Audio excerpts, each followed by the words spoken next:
Hello fellow readers and readeresses. Can you believe September is over? And I feel like I start every wrap-up with this exact sentence, but every time I sit here and think of how I'm gonna begin the video, because I don't have a script for these ones, I just have a simple outline of what is to come next, this is the first question that pops in my head. Yet, as busy and troublesome as it was, September is in fact over, so let's talk about the books that lived in it. But before we do that, a quick summary of my TBR. We had Convenience Store Woman by Sayaka Murata, which was a prompt cards pick for a book set in a place you want to visit, and this one is set in Japan. Next, we had Royal Assassin by Robin Hobb, which was another prompt cards pick for a book whose cover you don't like. Ulysses by James Joyce, which was a bookshelf jar pick, although with a bit of an asterisk because I had two choices from the bookshelf jar, and this is the one that I went with, and we'll talk about it a little bit later. Justice of Kings by Richard Swan, which was another prompt cards pick for a book from your favorite genre with a black cover. The Starless Crown by James Rollins, which was another prompt card pick for a book with a star on the cover or in the title. Piranesi by Susana,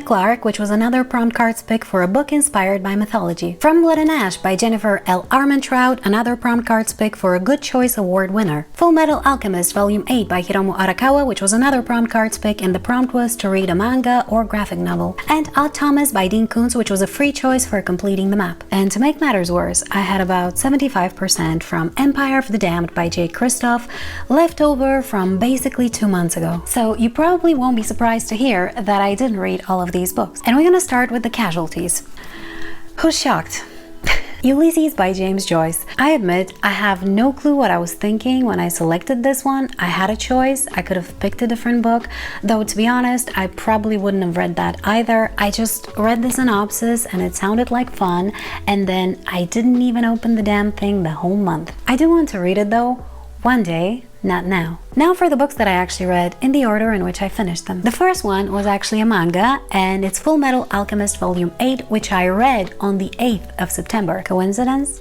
Yes. I have droned on and on about this series. It's my favorite manga. I won't bore you with that again. I did enjoy this one quite a lot though, which is also another surprise, but I did find it particularly impactful because of one specific reveal, which I found to have been done masterfully, and because of the death of one character whom I didn't think I would mourn, but I did a little. So I am very much looking forward to the next volume. I gave this one 5 stars. Then, and by then I mean weeks later, I finished Assassin's Quest by Robin Hobb. This is an adult, epic, sort of classic fantasy, and the third and final book in the Farseer trilogy. What in the medieval soap opera was this? Don't get me wrong, the book is well written and quite intriguing. I basically couldn't stop reading it, but boy was it dramatic. And I found it strangely frustrating to read at times for a few different reasons, though I would like to preface my explanation as to why with the fact that I ultimately quite liked it. First of all, I don't think Robin Hobb has a very clearly defined framework for morality or even logic when it comes to her narrative, because at multiple points in this book and in this whole series in general,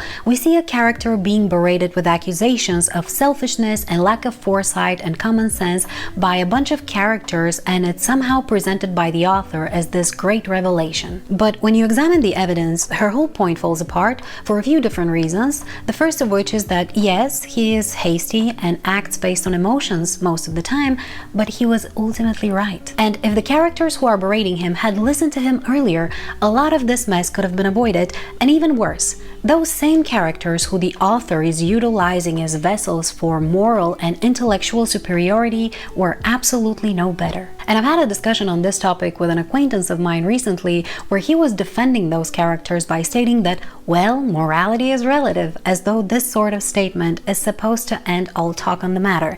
And yes, morality is ultimately relative, but to what? To time period, to culture, to upbringing even.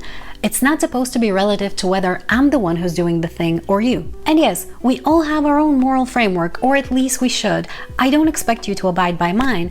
I expect you to abide by yours. And if your moral framework is relative to whether it's you who's doing the thing or somebody else, then your moral judgment holds no value. Which is my whole problem with this entire story. The point the author was trying to make is good, except by virtue of the characters that she chose to carry out this message, it ultimately turned into nonsensical garbage. And I know I'm being really vague here, but I don't want to spoil anyone However, I'm gonna give you one specific example, and I'm gonna put a spoiler warning and a timestamp on the screen, so if you'd like to remain unspoiled or you're already tired of this tirade, you can skip. At one point in the book, Kaede is criticizing Fitz for acting out of selfishness and emotion and of not doing his duty, and I'm broadly summarizing here and paraphrasing. Then later on, the Fool says the following to Fitz: "Neither King Shroud's death nor Verity's supposed death flushed that weasel out of hiding. Only when he believed you murdered did anger flare up in him hot enough for him to fling aside all hiding and pretense and declare he would yet see a true Farseer on the throne." So let me repeat that part.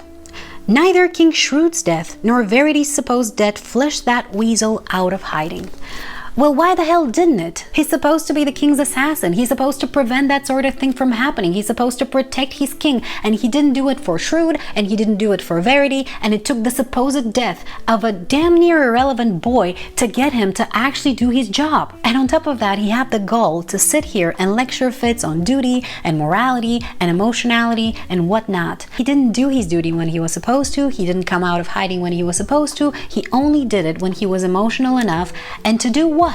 What's the plan, Kaede? Are you gonna kick the rightful heir of the king off the throne to put on it the bastard daughter of a bastard son of a never king? And yes, I understand that it was supposed to be presented as Ketrikin's child, except you're doing this out of emotion, not out of planning for the future, and in the process you're taking a child away from its mother and its father against their wishes, putting it directly in harm's way, and none of that would have happened had you done your job when you should have and killed Regal when the time was right. One murder could have saved so much trouble for the realm, but again, out of emotionality, you didn't do it when you should have. And I don't want to hear any pseudo-philosophical arguments about killing an innocent person to save a bunch of people, because Regal was anything but innocent. So long story short, in my opinion, the author didn't do a good job in laying out a logical and moral argument for the way that the plot unfolded. That being said, I really enjoyed the beginning of the book. I really enjoyed the ending of the book, not the ending sequence necessarily, because it was kind of rushed. We spent a lot of time on focusing on emotions and familial and relationship drama, and then the ending was a little bit of a and then this happened. But I really liked the ending scene with where Fitz ended and the whole gloomy and melancholy feeling around that.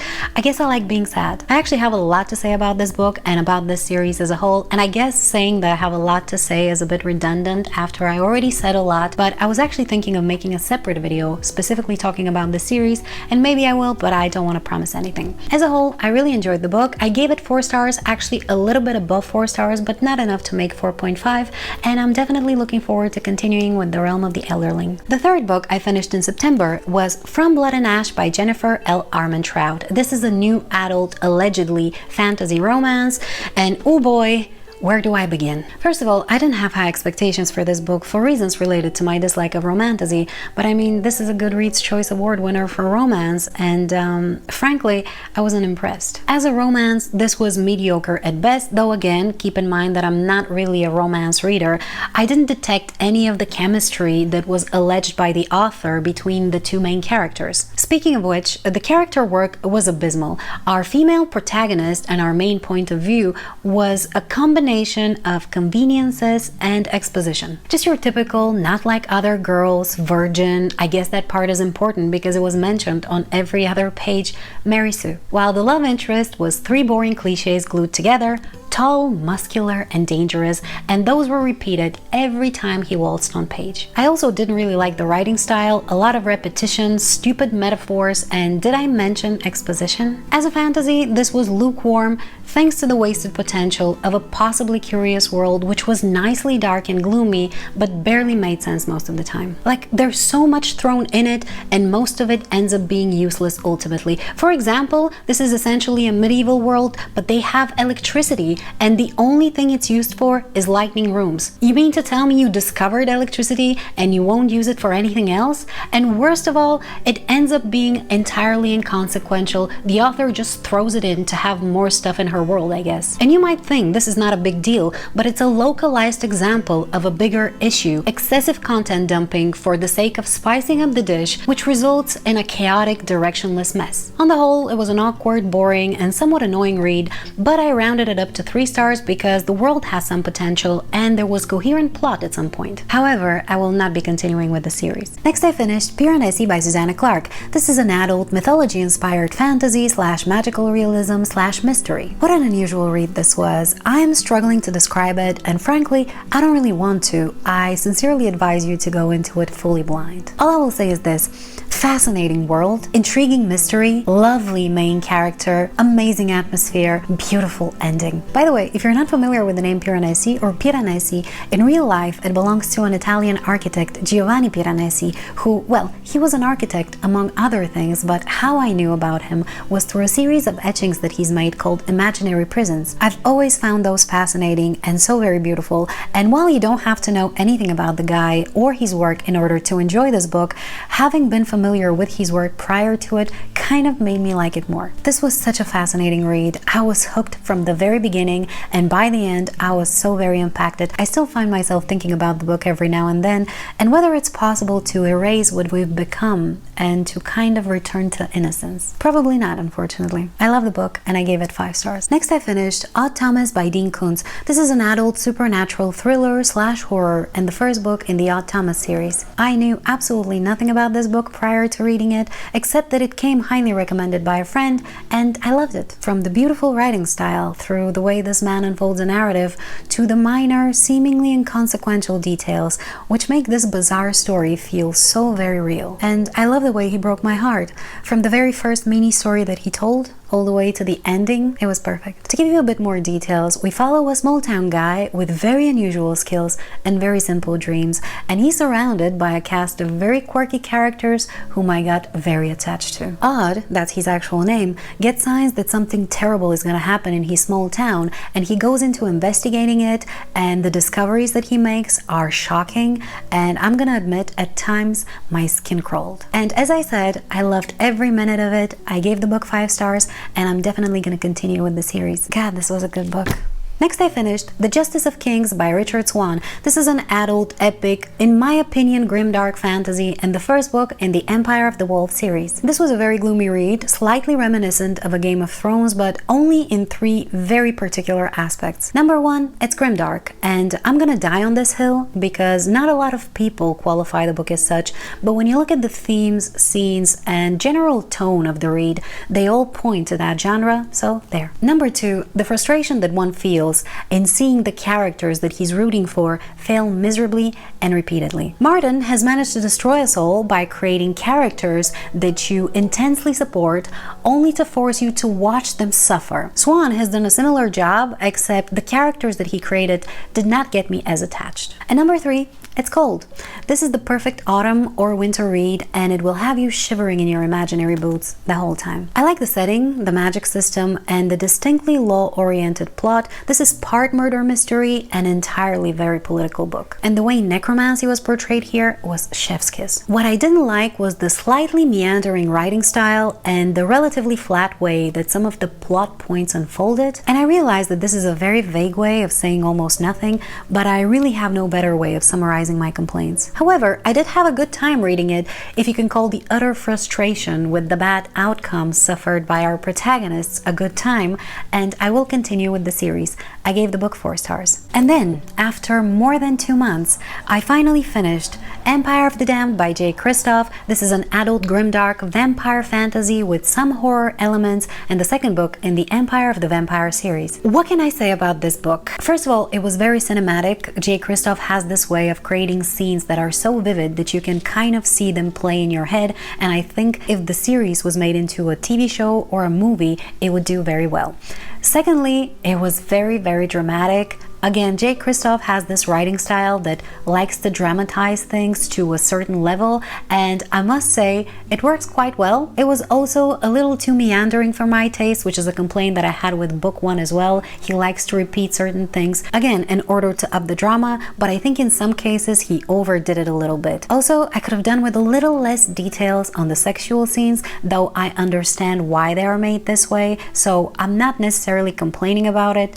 Just something to keep in mind. Other than that, I really loved the story. I loved how much more deeper it got. I loved the second point of view that we got. I think that was very well done. I like where it ended and kind of the twist that it put on the whole thing. I'm really looking forward to seeing how it's going to continue. I'm not going to say anything about the plot because this is obviously book 2 in a series and I wouldn't want to spoil anybody. If you're looking for a vampire book that's not necessarily romantically oriented, this is definitely the one for you. Though there is romance here, just a little more gritty and realistic-ish. I quite enjoyed the story and I gave it 4 to 4.5 stars. And the final book that I finished in September was Convenience Store Woman by Sayaka Murata.